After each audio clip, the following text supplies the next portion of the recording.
Hi guys, Jake Blow here, the Habitat Pro. We're on a logging project up here in northern Minnesota, and I wanted to talk a little bit about how to work with a logger so that you don't lose multiple years to regrowth and regeneration, to leave enough where you have some structure to work with in the bedding areas that you want to be bedding areas. Because anybody can make a food plot. It's a clear cut and then you pop the stumps. However, bedding areas are different, travel corridors are different, because you need enough structure there that the deer will want to move through and use that area. You know, make sure that they're on the same page, that you understand that they want to get the wood out, and they're under the understanding that you may be rather unique in asking them to do something that is not normal in their typical contract. So enjoy the video, guys. Comment below, and we'll see you out there. Enjoy your woods. There's the redneck stand right in there, and this is that food plot, that T-shaped food plot that runs straight back to the east.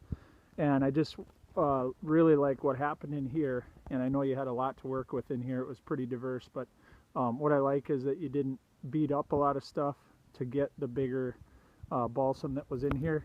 And I like what you're starting to do right here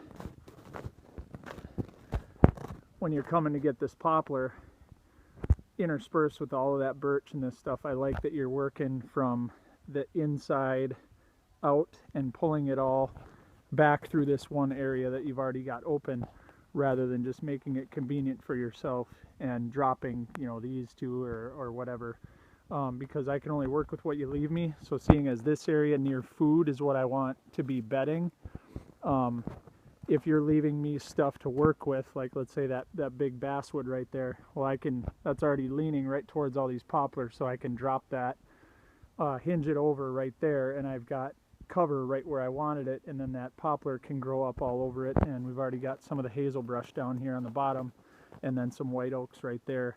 So this is going to be an instant bedding area, whereas if you came in and just cleared it out, you know, like you probably normally would on the state sales, that doesn't help us hunt.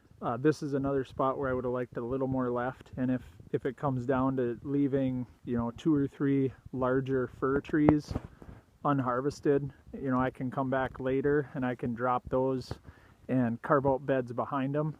But with, you know, a clear cut like this, if there's nothing left here for me to work with, then we're just waiting on regrowth. And in an area like this, it may not happen extremely fast.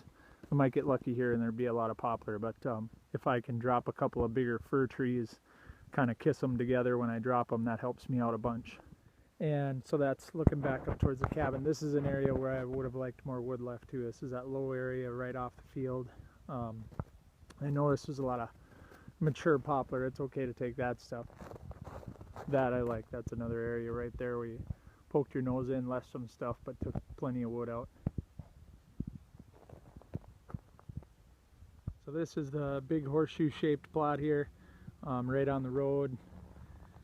That's where you guys went back to the, way back to the, that bit of balsam fir way in the southeast corner. This is an area where I'd like to have a do-over.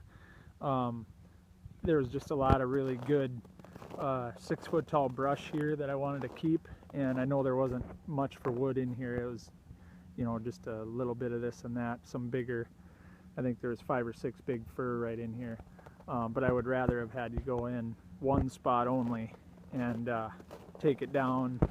You know, if you could have gone in there, came around the back side and worked up from the back, then we would have had a lot of nice cover here between the field edge and the bedding areas and whatnot up there, so that they could have still had a strip of cover to roll through and move along here.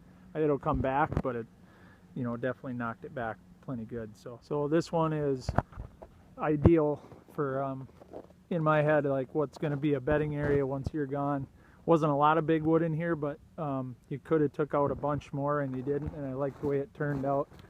Like I said, just kind of poked your nose in here, moved around within cover, and backed out, and now we got, you know, a really good area where they're going to feel fairly comfortable moving around, even though there's a lot of the big wood is gone.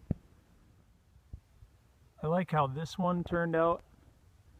Kind of went in, poked your nose in, grabbed a bunch, and then left some of the skinnier stuff in there.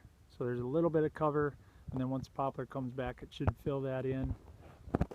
An area like this too, you know, we have little islands of cover left, kind of like that spot right there. I like how that turned out. And then you took a little batch here, left a little batch there. I like this area.